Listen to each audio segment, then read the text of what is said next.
Hello friends, എല്ലാവർക്കും നമസ്കാരം. അപ്പോൾ ഇന്ന് എത്തിയിട്ടുള്ളൊരു ഹെർബൽ ഹോം മെയ്ഡ് സോപ്പിൻ്റെ വീഡിയോ ആയിട്ടാണ്. ഇതിന് മുമ്പ് 2 ഹോം മെയ്ഡ് സോപ്പിൻ്റെ വീഡിയോ ചെയ്തിട്ടുണ്ടായിരുന്നു. അപ്പോൾ അതിനകത്ത് 1-2 പേര് കമൻറ്റിൽ ചോദിച്ചിട്ടുണ്ടായിരുന്നു, ഞങ്ങൾ എങ്ങനെ അറിയുക സോപ്പ് എങ്ങനെ കറക്റ്റായിട്ട് സ്കിൻ ക്ലീൻ ആക്കും, അതുപോലെ തന്നെ നല്ലപോലെ പതയൊക്കെ വരുന്നുണ്ടോ എന്ന് എങ്ങനെ അറിയുക, അപ്ലൈ ചെയ്ത് കാണിക്കുന്നില്ലല്ലോ എന്ന്. അപ്പോൾ അതുകൊണ്ടാണ് ഇതിനകത്ത് ഇങ്ങനെ ഒന്ന് അപ്ലൈ ചെയ്ത് കാണിക്കുന്നത് കേട്ടോ. അപ്പോൾ ഞാൻ എൻ്റെ കയ്യിലൊന്ന് അപ്ലൈ ചെയ്ത് കാണിക്കുന്നുണ്ട്. നമ്മളുടെ ഏതൊരു കെമിക്കൽ സോപ്പിൻ്റെയും, അതായത് മാർക്കറ്റിൽ നിന്ന് വാങ്ങിക്കുന്ന ഏതൊരു സോപ്പിൻ്റെയും പോലെ തന്നെ ഇതിന് നന്നായിട്ട് പതയൊക്കെ വരും. ആ സോപ്പിനെക്കാട്ടിലും നന്നായിട്ട് തന്നെ ഡെഡ് സ്കിൻ സെൽസും അതുപോലെ തന്നെ ഇമ്പ്യൂരിറ്റീസ് ഒക്കെ റിമൂവ് ചെയ്ത് സ്കിൻ നല്ല ഹെൽത്തി ആൻഡ് ഗ്ലോയിങ് ആക്കി വെക്കാനായിട്ട് ഹെൽപ്പ് ചെയ്യുകയും ചെയ്യും കേട്ടോ. അതുപോലെ നമ്മുടെ സ്കിന്നിന് സ്യൂട്ട് ചെയ്യുന്ന ഹെർബൽ മിക്സ് ഒക്കെ ഉപയോഗിച്ചിട്ടാണ് ഈ സോപ്പ് ഉണ്ടാക്കിയിട്ടുള്ളത്. അതുകൊണ്ട് തന്നെ സ്കിന്നിന് ഒരുപാട് നല്ലതുമാണ്. പിന്നെ എന്നോട് 1-2 പേര് കമൻറ്റ് ചെയ്ത് ചോദിച്ച കാര്യം എന്ന് പറഞ്ഞാൽ, അവരുടെ സോപ്പ് ഉണ്ടാക്കി നോക്കിയിട്ട് അവർക്ക് അത് കറക്റ്റായി സെറ്റായി കിട്ടുന്നില്ല, വേഗം മെൽറ്റായി പോകുന്നു എന്ന് പറയണ്ടായിരുന്നു. അപ്പോൾ ഇത് കണ്ടില്ലേ, നല്ല ഹാർഡായിട്ടുള്ള സോപ്പ് തന്നെയാണ്. അപ്പം നമ്മളെടുക്കുന്ന ഹെർബൽ മിക്സിൻ്റെ അളവ് സോപ്പ് ബേസ് മെൽറ്റായി വരുന്ന അളവിനെക്കാട്ടിലും കൂടി പോകുമ്പോഴാണ് ഇങ്ങനെ ഒരു ഇഷ്യൂ ഉണ്ടാകുന്നത്, കറക്റ്റായിട്ട് അത് സെറ്റായി വരാത്തത് കേട്ടോ. അപ്പോൾ കറക്റ്റായിട്ടുള്ള അളവും കാര്യങ്ങളൊക്കെ വീഡിയോയിൽ ഡീറ്റെയിൽ ആയിട്ട് പറഞ്ഞുതരാം. അപ്പം നിങ്ങൾ വീഡിയോ സ്കിപ്പ് ചെയ്യാതെ തന്നെ വാച്ച് ചെയ്യാം കേട്ടോ. പിന്നെ ചിലർ ചോദിച്ചൊരു ചോദ്യം എന്ന് വെച്ചാൽ, ഇത് എത്ര നാൾ റൂം ടെമ്പറേച്ചറിൽ സ്റ്റോർ ചെയ്ത് വെക്കാൻ, അതായത് സൂക്ഷിച്ച് വെക്കാൻ, കേടുകൂടാതെ സൂക്ഷിച്ച് വെക്കാൻ പറ്റും എന്നുള്ളതാണ്. അപ്പോൾ എനിക്കും അത് കറക്റ്റായിട്ട് അറിയില്ല. അതുകൊണ്ട് ഞാൻ സിപ്പ് ലോക്ക് ബാഗിലിട്ട് റൂം ടെമ്പറേച്ചറിൽ വയ്ക്കുന്നുണ്ട്.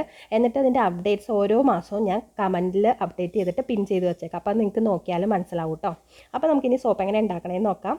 ഞാനിപ്പോൾ ഇവിടെ സോപ്പ് ഉണ്ടാക്കാൻ വേണ്ടിയിട്ട് വേദിനി എന്ന് പറയുന്ന ബ്രാൻഡിൻ്റെ ഗ്ലിസറിൻ അടങ്ങിയിട്ടുള്ള എക്സ്ട്രാ ക്ലിയർ ആയിട്ടുള്ള സോപ്പ് ബേസാണ് വാങ്ങിച്ചിട്ടുള്ളത്. ഇത് 450 ഗ്രാമാണ് കേട്ടോ. ഇത് ഓൺലൈൻ ഷോപ്പിംഗ് ആണ് ചെയ്തത്. ഇതിൻ്റെ പർച്ചേസ് ലിങ്കും അതുപോലെ റേറ്റും കാര്യങ്ങളൊക്കെ ഡിസ്ക്രിപ്ഷനിൽ കൊടുത്തേക്കാം. നിങ്ങൾക്ക് അവിടെ നോക്കിയാൽ മതി ഡീറ്റെയിൽഡ് ആയിട്ട് അറിയാനായിട്ട്. നിങ്ങൾക്ക് ഏത് ബ്രാൻഡ് വേണമെങ്കിലും പർച്ചേസ് ചെയ്യാം കേട്ടോ. ഗ്ലിസറിൻ അധികം ഉള്ളത് വാങ്ങിക്കാനായിട്ട് ശ്രദ്ധിക്കുക. ഇനി ഞാൻ അതിനകത്തുനിന്ന് ഒരു 100 ഗ്രാമോളം കട്ട് ചെയ്തെടുത്തിട്ടുണ്ട്. ഇനി 100 ഗ്രാം സോപ്പ് ബേസ് വെച്ചിട്ടാണ് നമ്മൾ സോപ്പ് ഉണ്ടാക്കാൻ പോകുന്നത്. നമുക്ക് ഏകദേശം ഒരു 3 സോപ്പൊക്കെ ഉണ്ടാക്കാൻ പറ്റും കേട്ടോ, 100 ഗ്രാം വെച്ചിട്ട്. ഇനി ഇത് കഴിയുന്നതും ചെറുതാക്കി നമ്മൾ കട്ട് ചെയ്തെടുക്കുക. അപ്പോൾ ഒരു പീലർ വെച്ചിട്ട് ഇതേപോലെ ചെയ്യുകയാണെന്നുണ്ടെങ്കിൽ നമുക്ക് നല്ല തിന്നായിട്ട് കിട്ടും. അപ്പോൾ വേഗം തന്നെ മെൽറ്റ് ചെയ്ത് കിട്ടാൻ വേണ്ടിയിട്ടാണ്. ഇച്ചിരി വലിയ കഷ്ണമായിട്ട് ഇട്ട് കഴിഞ്ഞാൽ മെൽറ്റിംഗ് ടൈം കൂടുതലെടുക്കും. അപ്പോൾ ഞാൻ 100 ഗ്രാം ഇവിടെ നന്നായിട്ട് ചെറിയ ചെറിയ കഷ്ണങ്ങളായിട്ട് ബീൽ ചെയ്തെടുത്തിട്ടുണ്ട്. അപ്പോൾ നമുക്കിനി ഇത് മെൽറ്റ് ചെയ്യാനായിട്ട് വെക്കാം. അപ്പോൾ ഡബിൾ ബോയിലിംഗ് മെത്തേഡിലാണ് മെൽറ്റ് ചെയ്യുന്നത്. അതിന് വേണ്ടിയിട്ട് ഒരു പാത്രത്തിൽ കുറച്ച് വെള്ളം എടുത്തിട്ട് ചൂടാക്കാനായിട്ട് വെക്കാം. വെള്ളം ജസ്റ്റ് ചൂടായി വരുമ്പോൾ തന്നെ നമുക്ക് ഈ ഒരു സോപ്പ് ബേസ് മെൽറ്റ് ചെയ്യാൻ വേണ്ടി വെക്കാം കേട്ടോ. തിളയ്ക്കാൻ വേണ്ടി വെയിറ്റ് ചെയ്യണമെന്നൊന്നുമില്ല. അപ്പോൾ എൻ്റെ ഈ പാത്രം അത്ര എന്താ പറയുക, എൻ്റെ ലെവൽ കറക്റ്റ് അല്ലായിരുന്നു. അതുകൊണ്ട് തന്നെ അതൊന്ന് ജസ്റ്റ് ഷെയ്ക്ക് ചെയ്യുന്നുണ്ട്. അപ്പോൾ ചിലപ്പോൾ വെള്ളം അകത്ത് പോകാൻ ചാൻസ് ഉണ്ട്. അപ്പോൾ അതുകൊണ്ട് ഞാൻ എന്ത് ചോദിച്ചാൽ അതിൻ്റെ ആ പാത്രത്തിൻ്റെ അടിയിൽ ഒരു തട്ട് വെച്ചിട്ട് ഇതേപോലെയാണ് വെച്ചിട്ടുള്ളത്. അപ്പോൾ ലെവൽ കറക്റ്റ് അല്ലാത്തതുകൊണ്ടാണ് കേട്ടോ അങ്ങനെ സംഭവിച്ചത്. അപ്പോൾ നമ്മുടെ സോപ്പ് ബേസ് മെൽറ്റ് ആവുന്ന സമയം കൊണ്ട് നമുക്ക് ഹെർബൽ മിക്സ് റെഡിയാക്കാം. അപ്പോൾ ഞാനിവിടെ കസ്തൂരി മഞ്ഞൾപ്പൊടിയാണ് ആദ്യം എടുക്കുന്നത്. 1 ടേബിൾ സ്പൂണാണ് ആഡ് ചെയ്ത് കൊടുക്കുന്നത്. ഈ സ്പൂൺ 1/2 ടേബിൾ സ്പൂൺ ആട്ടോ, അതുകൊണ്ടാണ് 2 സ്പൂൺ ആഡ് ചെയ്തത്. പിന്നെ ഞാൻ എടുത്തിട്ടുള്ള ചന്ദനത്തിൻ്റെ പൊടിയാണ്. ചന്ദനത്തിൻ്റെ പൊടി 1 ടേബിൾ സ്പൂൺ ആഡ് ചെയ്യുക. പിന്നെ എടുക്കാൻ പോകുന്നത് മുളേത്തി, അതല്ലെങ്കിൽ ഇരട്ടി മധുരം, ഇതിൻ്റെ പൗഡറാണ് എടുക്കുന്നത്.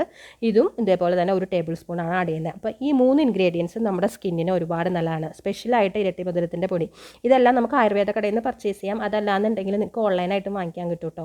ഇരട്ടി മധുരത്തിൻ്റെ പൊടി എന്ന് പറയുന്നത് നമ്മുടെ സ്കിന്നിനെ ലൈറ്റൻ ചെയ്യാനും, സ്കിന്നിലുണ്ടാകുന്ന ഡാർക്ക് സ്പോട്ടുകൾ മാറ്റാനും, പിഗ്മെൻറ്റേഷൻ മാറ്റാനും, സ്കിൻ ലൈറ്റൻ ചെയ്യാനും, അതുപോലെ നല്ലൊരു മോയ്സ്ചറൈസിങ് എഫക്റ്റ് കൊടുക്കുക. കടലമാവൊക്കെ പോലെ ഡ്രൈ ആക്കുമൊന്നുമില്ല സ്കിൻ, നല്ല മോയ്സ്ചർ ചെയ്യാനൊക്കെ ഹെൽപ്പ് ചെയ്യുന്നൊരു സംഭവമാണ്. ചന്ദനത്തിൻ്റെ പൗഡറും മഞ്ഞൾപ്പൊടിയൊക്കെ നിങ്ങൾക്ക് അറിയാമല്ലോ സ്കിന്നിന് എത്രത്തോളം നല്ലതാണെന്നുള്ളത്. പിന്നെ നമ്മളിവിടെ 1 ടേബിൾ സ്പൂൺ അലോവേറ ജെല്ല് ചേർത്ത് കൊടുത്തിട്ടുണ്ട് കേട്ടോ. അത് നാച്ചുറൽ ആയിട്ടുള്ള വേണമെങ്കിൽ ചേർക്കാം, അല്ല റെഡിമെയ്ഡ് ആയാലും കുഴപ്പമില്ല. പിന്നെ 1 ടേബിൾ സ്പൂൺ റോസ് വാട്ടർ ചേർത്തിട്ടുണ്ട്. പിന്നെ ഞാനിവിടെ 1 ടീസ്പൂൺ നാരങ്ങാനീരും കൂടി ചേർക്കുന്നുണ്ട്. നിങ്ങൾക്ക് നാരങ്ങാനീര് വേണമെന്നുണ്ടെങ്കിൽ സ്കിപ്പ് ചെയ്യാം, കുഴപ്പമില്ല. അതുപോലെ റോസ് വാട്ടറിന് പകരം നിങ്ങൾക്ക് നിങ്ങളുടെ സ്കിന്ന് ഭയങ്കര ഡ്രൈ ആയിട്ടുള്ളതാണ്, നിങ്ങൾക്ക് മിൽക്ക് ചേർക്കാം കേട്ടോ. പിന്നെ ഞാൻ ചേർക്കുന്നത് 1 ടേബിൾ സ്പൂൺ കോക്കനട്ട് ഓയിലാണ്. കോക്കനട്ട് ഓയിൽ മസ്റ്റായിട്ടും ചേർക്കുക, അല്ലാതെ ഈ സ്കിൻ ചിലപ്പോൾ ഭയങ്കര ഡ്രൈ ആവാൻ ചാൻസ് ഉണ്ട്. പിന്നെ ഞാൻ ചേർക്കുന്ന ഒരു സ്പെഷ്യൽ സംഭവമാണ് ടീ ട്രീ എസൻഷ്യൽ ഓയിലാണ് ചേർക്കുന്നത്. ഇത് നിങ്ങൾക്ക് ഇത് ഓപ്ഷണലാണ്, തീർത്തും ഓപ്ഷണലാണ്. നിങ്ങൾക്ക് വേണമെന്നുണ്ടെങ്കിൽ മാത്രം ചേർത്താൽ മതി. ടീ ട്രീ ഓയിൽ ചേർക്കുന്നതിൻ്റെ ഗുണം എന്താ വെച്ചാൽ, നമ്മുടെ സ്കിന്നിനുണ്ടാകുന്ന ഇച്ചിങ്, അതായത് ചൊറിച്ചിൽ മാറാൻ, പിന്നെ അതുപോലെ മുഖക്കുരു ഉണ്ടാകുന്നത് മാറാൻ, അതുപോലെ സ്കിന്നിലുണ്ടാകുന്ന അലർജി ഒക്കെ മാറാനൊക്കെ ഹെൽപ്പ് ചെയ്യും. അപ്പോൾ ഞാനിതൊരു 10 ഡ്രോപ്പ് ടീ ട്രീ ഓയിൽ ചേർക്കുന്നുണ്ട്. ഇതെല്ലാം ഞാൻ ഓൺലൈനായിട്ട് പർച്ചേസ് ചെയ്തതാണ്. പർച്ചേസ് ലിങ്ക് ഞാൻ ഡിസ്ക്രിപ്ഷനിൽ കൊടുത്തേക്കാം കേട്ടോ. നിങ്ങൾക്ക് താല്പര്യം ഉണ്ടെങ്കിൽ വാങ്ങിക്കാം. ആഡ് ചെയ്യണമെന്ന് യാതൊരു നിർബന്ധവും ഇല്ല. കസ്തൂരി മഞ്ഞൾ, ചന്ദനത്തിൻ്റെ പൊടി, പിന്നെ ഇരട്ടി മധുരത്തിൻ്റെ പൊടി, അലോവേറ ജെല്ല്, റോസ് വാട്ടർ, ഇത്രയും ചേർത്താൽ മതി. ബാക്കിയുള്ള സംഭവങ്ങളൊക്കെ ഓപ്ഷനിലാണ്, നിങ്ങൾക്ക് വേണമെന്നുണ്ടെങ്കിൽ ചേർത്താൽ മതി. കോക്കനട്ട് ഓയിലും ചേർക്കണം കേട്ടോ. അതുപോലെ ഡ്രൈ സ്കിന്നുള്ളവർക്ക് റോസ് വാട്ടറിന് പകരമായിട്ട് മിൽക്ക് വേണമെങ്കിൽ യൂസ് ചെയ്യാം. എന്നിട്ട് ഇതെല്ലാം കൂടി നന്നായിട്ട് മിക്സ് ചെയ്ത് കൊടുക്കുക കേട്ടോ. നന്നായിട്ടൊന്ന് മിക്സ് ആക്കുക. ഇപ്പോൾ ഇതിനകത്ത് ഇച്ചിരി വെള്ളം കുറവുണ്ടെന്നൊക്കെ നിങ്ങൾക്ക് തോന്നുകയാണെങ്കിൽ കുറച്ചും കൂടെ റോസ് വാട്ടറോ അല്ലെങ്കിൽ മിൽക്കോ ചേർത്ത് കൊടുക്കുക കേട്ടോ, കുഴപ്പമൊന്നുമില്ല. അപ്പോൾ നമ്മളുടെ അതിൻ്റെ സമയം കൊണ്ട് തന്നെ നമ്മുടെ സോപ്പ് ബേസ് ഏകദേശം പകുതിയോളം മെൽറ്റ് ആയിട്ടുണ്ട്. നമുക്ക് വെയിറ്റ് ചെയ്യൊന്നും വേണ്ട കംപ്ലീറ്റ് മെൽറ്റ് ആവാൻ. അപ്പോൾ തന്നെ നമ്മുടെ ഹെർബൽ മിക്സ് അങ്ങ് ചേർത്ത് കൊടുക്കാം. ഇത് സോപ്പ് ബേസ് മെൽറ്റ് ആവുന്നതിൻ്റെ ഏകദേശം പകുതി മാത്രമേ ഈ ഒരു ഹെർബൽ മിക്സ് വന്നിട്ടുള്ളൂ. അപ്പോൾ അങ്ങനെയാണ് നമ്മൾ എടുക്കേണ്ടത്.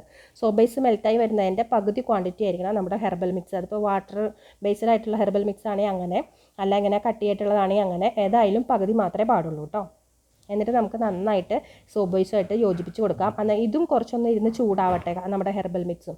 അപ്പോഴാണ് ആ സോപ്പ് ബേസിലേക്ക് നന്നായിട്ട് അത് അതിൻ്റെ എന്താ പറയുക സത്തൊക്കെ ചേരുള്ളൂ. അപ്പോൾ അതൊന്ന് ജസ്റ്റ് അതിനകത്തിരുന്ന് ചൂടാവട്ടെ. ഏകദേശം ഒരു 5 മിനിറ്റോളം ഞാൻ ഇതേപോലെ സോപ്പ് ബേസിൻ്റെ കൂടെ ഇതും കൂടെ ചൂടാക്കുന്നുണ്ട്, നമ്മുടെ ഹെർബൽ മിക്സും കൂടെ ചൂടാക്കുന്നുണ്ട്. നല്ലൊരു സ്മെല്ലാണ് കേട്ടോ ഈ ഹെർബൽ പ്രൊഡക്ട്സിൻ്റെ ഒക്കെ, നല്ലൊരു സ്മെല്ല് വരുന്നുണ്ട്. ഈ സോപ്പിനകത്ത് പ്രത്യേകിച്ച് നമ്മൾ സ്മെല്ലിന് വേണ്ടിയിട്ടൊന്നും ചേർക്കേണ്ട കാര്യമില്ല. നല്ലൊരു എന്താ പറയുക ആയുർവേദ ഷോപ്പിലൊക്കെ കിട്ടുന്നൊരു മണമില്ല, ആ മണമാണ്. ഇനി നമുക്കിതുപോലത്തെ ഒരു സോപ്പ് മോൾഡിലേക്കോ അല്ലെങ്കിൽ ഏതെങ്കിലും ചെറിയ ചെറിയ പാത്രങ്ങളിലേക്കോ ഒക്കെ നമുക്ക് മാറ്റാം. സോപ്പ് മോൾഡ് സിലിക്കണിൻ്റെ ആണെന്നുണ്ടെങ്കിൽ നിങ്ങളൊരു തട്ടിൻ്റെ മുകളിൽ വെച്ചിട്ട് മാത്രം അതിനകത്തേക്ക് വയ്ക്കാം കേട്ടോ, അല്ലെങ്കിൽ നമുക്ക് ഫ്രിഡ്ജിൽ വെക്കാൻ പിന്നെ ബുദ്ധിമുട്ടാവും. അപ്പോൾ അത് കണ്ടോ, ഏകദേശം 3 വലിയ സോപ്പ് ഉണ്ടാക്കാനുള്ളത് നമുക്ക് ഈ ഒരു 100 ഗ്രാം സോപ്പ് ബേസിൽ നിന്ന് പറ്റും. അപ്പോൾ നിങ്ങൾക്ക് ഇഷ്ടമുള്ള പാത്രത്തിൽ ഇത് സെറ്റ് ചെയ്യാൻ വയ്ക്കാം കേട്ടോ. അപ്പം വേറെ എന്തെങ്കിലും സ്റ്റീലിൻ്റെ പാത്രമൊക്കെ ആണെന്നുണ്ടെങ്കിൽ കുറച്ച് എണ്ണ തടവി കൊടുത്തിട്ട് വയ്ക്കുക, അല്ലാന്നുണ്ടെങ്കിൽ വിട്ടു പോരാൻ ബുദ്ധിമുട്ടായിരിക്കും.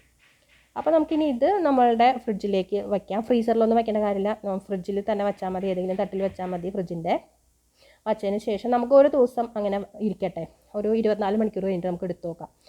ശരിക്കും ഒരു 5 മണിക്കൂർ തന്നെ സെറ്റായി കിട്ടും. എന്നാലും നന്നായി സെറ്റാവാൻ വേണ്ടിയിട്ടാണ് ഒരു ദിവസം ഫുള്ള് വയ്ക്കുന്നത്. അപ്പോൾ അതാ നമ്മളുടെ സോപ്പ് നല്ല ഭംഗിയായിട്ട് സെറ്റായിട്ട് വന്നിട്ടുണ്ട് കേട്ടോ, കണ്ടോ, നല്ല ഹാർഡായിട്ട് തന്നെ സെറ്റായി വന്നിട്ടുണ്ട്. അതുപോലെ ഭയങ്കര നല്ലൊരു സ്മെല്ലാണ് കസ്തൂരി മഞ്ഞളിൻ്റെയും പിന്നെ ചന്ദനത്തിൻ്റെ ഒക്കെ നല്ലൊരു സ്മെല്ല് വരുന്നുണ്ട്. ഇത് വളരെ നല്ലതാണ് നമ്മുടെ സ്കിന്നിന്. നമുക്ക് കുളിച്ച് കഴിയുമ്പോൾ തന്നെ ഭയങ്കര ഒരു ഫ്രഷ് ഫീലാണ്. ആ ഒരു പ്രത്യേക സ്മെല്ല് നമ്മളുടെ ബോഡിയിലും ഉണ്ടാവും. നല്ലൊരു എന്താ പറയുക ഒരു ആയുർവേദ സ്മെല്ലാണ്. എനിക്ക് ഒരുപാട് ഇഷ്ടമാണ് കേട്ടോ ഈ ഒരു സ്മെല്ല്. അപ്പോൾ വളരെ ഈസി ആയിട്ട് നമുക്ക് പെട്ടെന്ന് തന്നെ വീട്ടിലുണ്ടാക്കിയെടുക്കാൻ പറ്റുന്നതാണ്. ഉണ്ടാക്കിയിട്ട് ഒരു ദിവസം നമ്മൾ വെയിറ്റ് ചെയ്യണം എന്നുള്ളൂ. ഇത് കഴിഞ്ഞ് ഉണ്ടാക്കി ചിലരൊക്കെ ചോദിച്ചാൽ എന്നോട്ടാണ് യൂസ് ചെയ്യാൻ പറ്റാമെന്ന്. സെറ്റായി കഴിഞ്ഞാൽ അന്നോട്ട് നമുക്ക് യൂസ് ചെയ്യാം കേട്ടോ. ഒരെണ്ണം എടുക്കുക, നമ്മൾ ബാത്റൂമിൽ വെക്കുക, യൂസ് ചെയ്യുക. ബാക്കിയുള്ളത് നമുക്ക് ഫ്രിഡ്ജിലോ അല്ലെങ്കിൽ റൂം ടെമ്പറേച്ചറിലോ വെക്കാം. റൂം ടെമ്പറേച്ചറിൽ എത്ര ദിവസം വെക്കാൻ പറ്റുമെന്ന് എനിക്കറിയില്ല. അത് ഞാൻ എന്തായാലും കമൻറ്റിൽ നിങ്ങൾക്ക് അപ്ഡേറ്റ് ചെയ്യുന്നതായിരിക്കും കേട്ടോ. അപ്പോൾ നിങ്ങൾ കമൻറ്റ് നോക്കിയാൽ മതി. അപ്പോൾ ഫ്രണ്ട്സ്, ഇന്നത്തെ വീഡിയോ ഇത്രയേ ഉള്ളൂ. അപ്പോൾ നിങ്ങളെല്ലാവരും ട്രൈ ചെയ്ത് നോക്കുക. ട്രൈ ചെയ്തിട്ട് നിങ്ങൾക്ക് എന്ത് അഭിപ്രായമാണെന്നുണ്ടെങ്കിലും എന്ത് ഡൗട്ടാണെന്നുണ്ടെങ്കിലും കമൻറ്റിൽ വന്ന് ചോദിക്കുക, ഞാൻ പറഞ്ഞു തരുന്നതായിരിക്കും. അതുപോലെ തന്നെ നിങ്ങൾക്ക് വീഡിയോ ഇഷ്ടപ്പെട്ടു അല്ലെങ്കിൽ യൂസ്ഫുൾ ആയെന്ന് തോന്നുകയാണെങ്കിൽ ഫ്രണ്ട്സിനൊക്കെ ഒന്ന് ഷെയറും കൂടി ചെയ്ത് കൊടുക്കുക. അപ്പോൾ അടുത്ത നല്ലൊരു വീഡിയോ ആയിട്ട് വരുന്നവരെ bye bye. Thanks for watching.